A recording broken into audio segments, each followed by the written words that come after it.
Have any of you been to any of your high school reunions? Okay. So my time in high school was somewhat surreal. That's the only word I could come up with it. And I wouldn't want to go back unless I could carry everything that I've learned and know with me to the journey. And I think that's kind of the point of going to high school reunions. We go back, in a way, and we are also ourselves now doing it.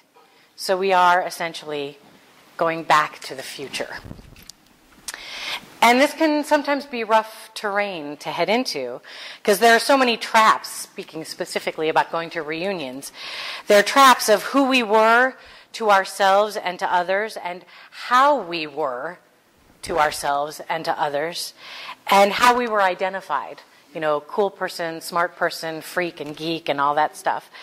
And what stories that we're okay with remembering, and what stories we would really like to forget and hope everybody else has forgotten. When my 10-year reunion was coming up, a couple friends had gone to a planning meeting for it, and they called me and they said, "Do you want to go to the next planning meeting?" And I was like, no way. Are you high? What are you talking about? Why would I want to do that? It was horrible. And I thought that they had lost their minds, because there was nothing in the slightest that could possibly interest me in going to the reunion in the first place, but certainly not planning it. And they were so persistent, and what hooked me finally was when they said how much they had laughed at this meeting. They were like, "Oh my God, we laughed for hours." And I thought, okay, now I'm curious. So I went to the next meeting, and it was the greatest night. It was the greatest night. Faces that I hadn't seen, some in literally 10 years. And they had changed just slightly. And eyes that showed a deep understanding of, I'm not who I was back then either. And so we sat around and we told stories, and we laughed, and we shared memories, and we shared things that we remembered about each other, and we filled in the holes of memories that we didn't have, that we needed help with, and we just laughed for hours and hours. And we laughed at who we had been, and we laughed at who we thought we had been, and we laughed at who we thought everyone else thought we had been. And it was amazing. And since that meeting, I have attended both my 20-year and my 30-year reunions. And each one was different from the other. The 20-year so far wins as the best. But with each gathering, there's a sense of compassion and awareness of who we no longer are, even from 10-year to 10-year. So not having to go all the way back, but just from the 10-year increments.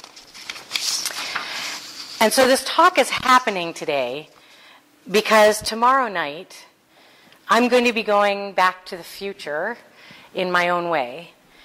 I'll be headed back to New York City, which is a place that I lived for a time in the mid to late 1980s. And it's a place that in many ways broke me.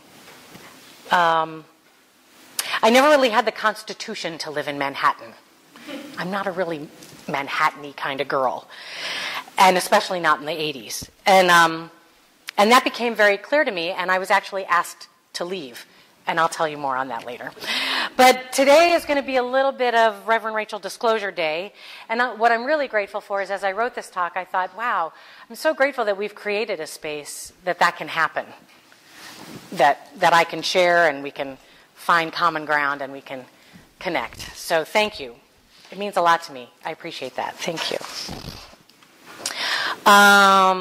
So I've alluded a few times in past talks that when I lived in New York, I got sick, or I was not well. And that's true. However, it was not a sick that can be like cured traditionally. And if any of you have seen my show, Choose Again, A Journey to Wholeness, you know where this is going. So I moved to New York City to attend performing arts school in 1985. And I knew that by moving from Cleveland to New York, I was taking something of a risk. Because all my life, growing up, I had been living with moderate to severe depression and some other fun, what I like to call mental health accessory diagnoses. It's like, well, that's nice. That looks good with depression. We'll wear that. And I really masked it well. I was able to pass with family and friends and coworkers and other people because I had been an actor since I was little doing theater. And so I had these really well-honed acting skills. And so I could mask anything. And I was pretty skillful. And only a handful of people really knew the real me and really knew what was going on behind all of that. And a case in point is this photo. The general response to this picture is, wow, you look so happy. And in the moments before this photo was taken, I had been pondering some pretty deep thoughts. And I won't share them because I don't want to ruin the photo. But it's just one example of how I was able to show the world this face while living a completely different internal experience. So when I moved to the city, it was like Alice going down the rabbit hole on steroids. It was like a crazy, scary, kind of psycho-haunted amusement park fun house. And I don't know if you're familiar, but back in the old days, to treat mental illness, they used to throw people, mostly women, into snake pits. And the concept was, if they threw them into a pit of snakes, it would be so horrifying and shocking that it would shake them out of whatever mental illness they were experiencing. Yeah, it's a brilliant theory. So in some ways, New York City was my snake pit. I went from what I thought was moderately a crazy life to a completely crazy life. And except that it didn't have the impact that the normal snake pit should have. And pretty much this was me on a daily basis in New York. Lily Tomlin said, why is it when we talk to God, they call it praying, but when God talks to us, they call it schizophrenia? I was bordering on bag lady, like really close to walking down the street hollering at people. And so I imploded in New York. I just imploded. And I experienced some really scary and disturbing things, all within the first 2 years, just some really weird. And it was clear the universe was saying, you don't belong here. I'm going to throw this in front of you. Oh, you're staying? Okay, now I'm going to throw this. Really? How stubborn are you? And my health started to decline. And I've always had the experience, I'm sure many of you do too, there's the body-mind connection. And so whatever's happening in the body and the mind, it becomes this circular, not sure which came first, but it starts breaking down. And so the emotional mental health was breaking down, the physical health was breaking down, and they were just impacting each other. And so by the time November of 1987 came around, I ended up being hospitalized in the psychiatric unit of New York University Hospital. Now, my choice to share this part of my life with you today is directly related to the journey of this coming week.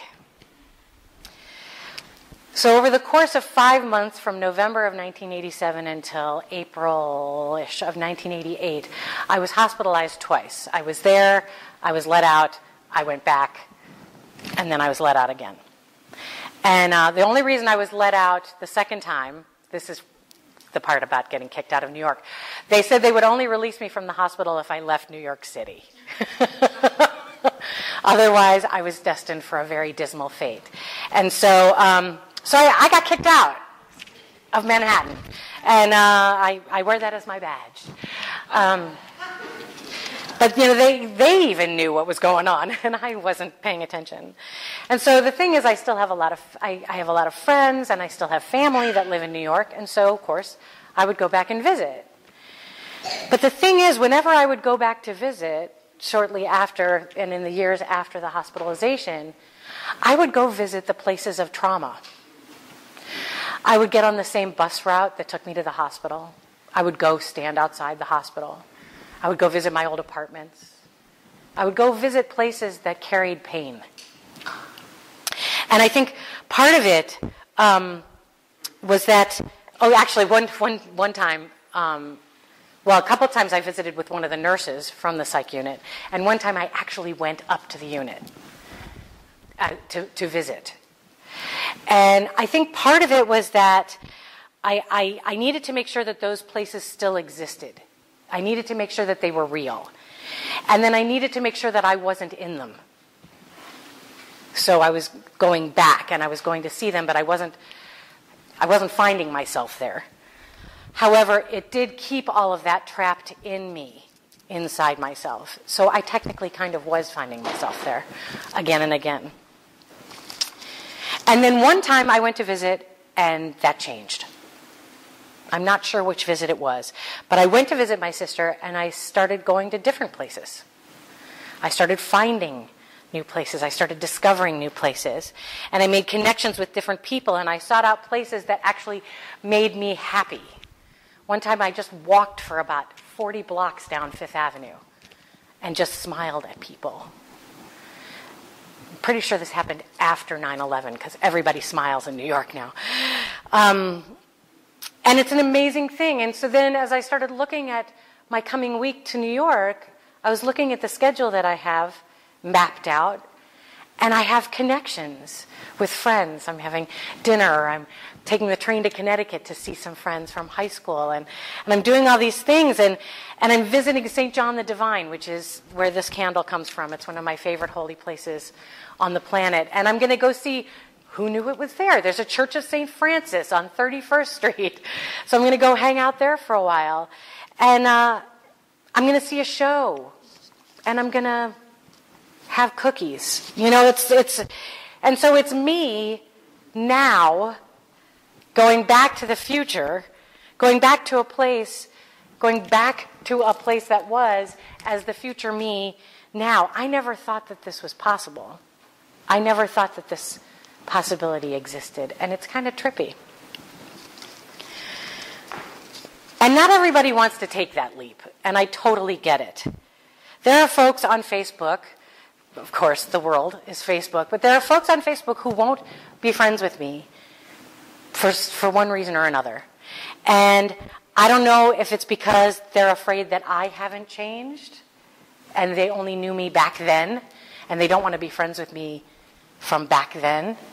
Or maybe they're concerned that they haven't changed, and that might be disturbing in some way. But it's fascinating. And just this past week alone, I reconnected with two friends from way, way, way back. And I was thrilled when we started sharing where we've been for the past 30 years, because that's the last time we all had contact with each other. And just finding out who they were now and who I am now. And one of them was like, Rev? There's got to be a story connected to that, you know.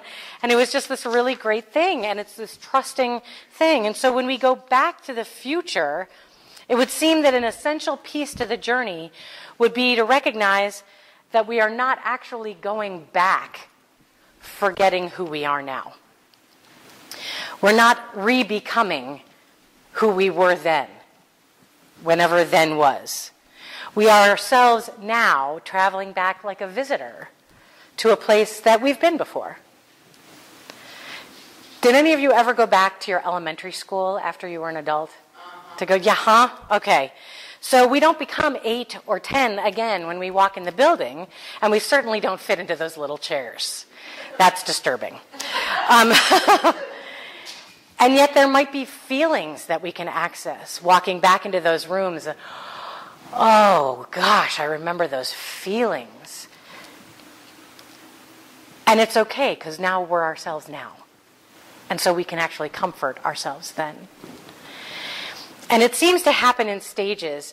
My friend of mine that I'm going to see next Friday in Connecticut, she recently posted this sharing, and I'm just going to read what she posted because it was really very cool. She wrote, "Have you noticed that there are some things society tells us we should put behind us once we have overcome them? I've decided that idea is counterintuitive, to not acknowledge the emotionally challenging mountains we have climbed and the incredible feat it was to get to the other side. The long list of accomplishments in our lives should include all that we've accomplished, not just what is valued or comfortable for others. Too often we accept others' discomfort and place some of our incredible feats in the don't wallow, move on category. In doing so, we minimize some of our greatest accomplishments, our personal growth. Think about this. Had you not faced those challenges, you would not be who you are today. You would not have all the incredible wisdom and gifts you've gained to offer your loved ones, your work, your community, the universe. And she closed with, count your accomplishments, all of them. Don't fall into the pressure to just move on and forget. You are who you are because of it, all of it. And maybe that thing that happened was actually a gift. We all pretty much know this. We've been told it at least once in our lives, probably. And yet, the ability to own our past, to own our moments of slippage or total flat-out falling, sometimes does seem counterintuitive. When I was in the hospital, I met many interesting people, and one person in particular was somebody that I remained friends with for a few years afterwards. We shared some really powerful experiences during that time, and so when we got out of the hospital, we continued to support each other and encourage each other and help each other to heal and sort of to remind each other that we were real and that we were okay. And then one day he wrote to me and he explained that he had met somebody he really liked. And he didn't want her to know about the hospital experience. He just didn't want her to know about it. He had moved on from it. He didn't want it to be part of his life anymore. And I thought, wow, that is so brave of you. And I was like, 100% behind you, man, 100%. Except then the other shoe fell. In order to complete his new life story, he had to remove me from it. How could he explain how we knew each other? How could he possibly explain where we met and why we know each other so well? And there was no way he was going to lie to his new potential partner. It was such a tough moment because it meant that we had to love each other enough as friends to let each other go. And I totally understood, even though it really hurt, I totally understood. And since that time, he has gone on to achieve great success in his life, and as far as I can tell, has never said one word about his experience. He skipped the back and went right to the future. And so it's interesting to me comparing my friend Jody's post about being proud of the path that you've walked and the hardships you've been through, balancing it with my friend who almost surgically removed an entire segment of his experience, of his life, so that he could move on from it. It's like two completely opposite ends of the spectrum. And what I came to was that I don't think I have an opinion on which one's better. I know, right? She doesn't have an opinion on something. Holy cow. That's amazing. But it's because it worked well for him. It's worked really well for him to make that choice. I didn't make that choice for years. When I would meet a new person, the first thing I would say was, I was in a psych unit. And I would tell the whole story and all the drama. And it was like, and then people would just run screaming from me. And I'd be like, oh, see, people just don't understand. It's like, okay, sister, a little bit too much of a badge going on there. And it's just that I hadn't gotten enough into my own future yet to be able to let go. I was still so attached to that past, I needed to create my new future. And maybe that's the important piece about being able to go back to the future, which is we have to have a future so that we have an anchor when we go back. And so, I work with these teens and these teens who are in crisis, and there's no point in my telling them when they share with me where they're at is just, saying, oh, don't worry, it'll be a memory someday. Don't worry about it. Because they're so deep in it now, and I totally get that. And it's just like I was. One night on the unit, there was a nurse, and I have to say, the nurses on the psych unit were phenomenal, amazing. But there was one night I was just really dark. I just hit a really dark place. And I was just there. And the nurse came and she sat down beside me and she said, Rachel, if you leave this world, if you leave this life, you'll never see another rose again. And I knew what she meant. I knew what she was saying. And I didn't want to hurt her feelings because I was a very well-behaved patient. However, what she said didn't matter. I didn't care if I never saw another rose again. The way I was feeling, absolutely no investment at all. It wasn't worth it to me. That wasn't enough. And so similarly with the kids that I work with, I try to avoid convincing them or cajoling them or trying to get them out of their experience. The best thing that I can do right now for them is to sit and listen and understand that they are right where they are, and to support them the best I can to keep going so that one day they can look back from the future and then help the next generation and the next and the next. So I'm headed to New York City, no longer who I was. And what brought this home for me today was why I'm going. For our continuing ed class, we're reading this book called The Life of the Beloved by Henry Nouwen. And just as an aside, I was so thrilled when I saw the cover of the book that we were to read because it's a painting of Vincent van Gogh's. And Vincent is one of my companions. I have like a circle of souls that I connect with because I know they understand me because of how deeply I understand them. And one of the places I used to go visit in New York was to go see Starry Night at the Museum of Modern Art. And then they replaced the frame. They took the original frame, and they took it away because it was decaying, and they put it in this horrific, modern, enclosing, maroon, hideous frame. So I stopped going. And I wrote a letter. But anyway, so it was perfect when I got the book for class, and it was like, oh, it's my guy. So anyway, the book is this great study of walking and living a spiritual life. And we meet 4 times, and we've been studying it chapter by chapter. And so the chapters are taken, blessed, broken, and given. And so I chose this month to attend class in person because this month the chapter we are on is broken. And I thought, I knew I needed to be there in person for this one because I am going back to the future and I'm no longer broken by it. So now I can actually understand what we're talking about as opposed to being drowning in it.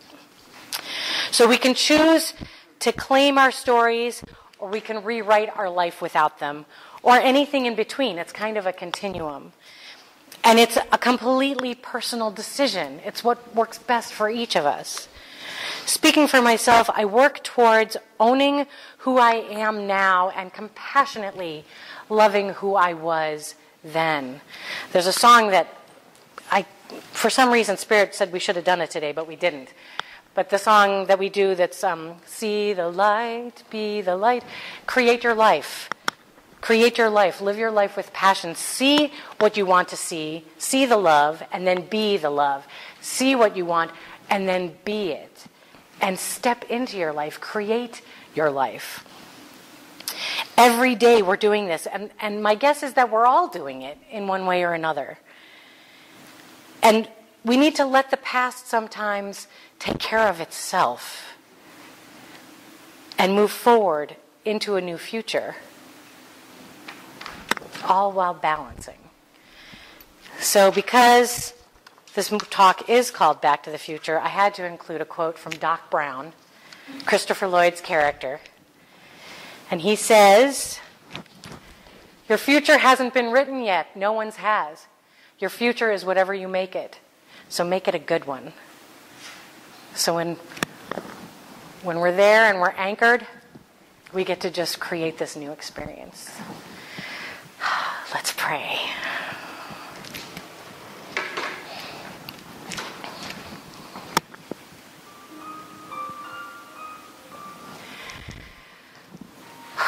Taking a deep breath.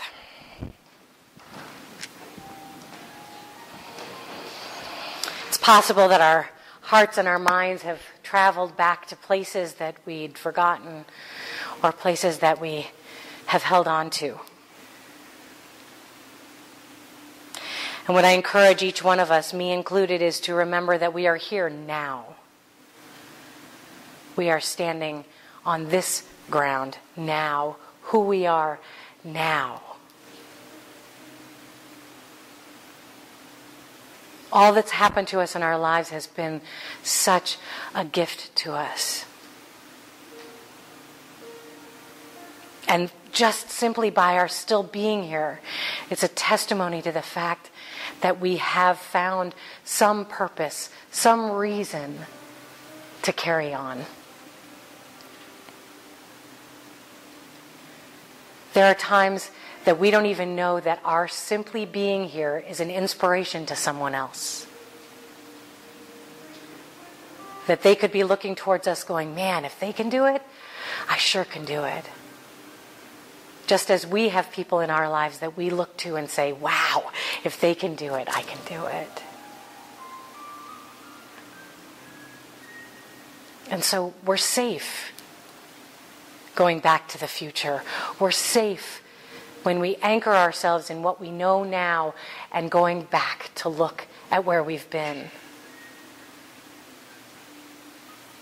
We don't have to become what we've been to go there.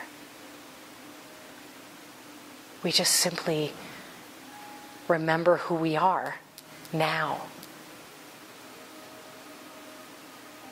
And then continue to look forward, carrying all of our wisdom and all of our lessons and all of our learning, allowing us to expand and write our new future every moment. And so I will be holding each one of you in my heart as I travel this week. I will be thinking about today as I walk the streets of New York and see things even more new than I have in the past. Seeing things for the first time with these new eyes. And I encourage each of us to do that this week. That with each step forward we take, we look forward. And experience our lives in the now.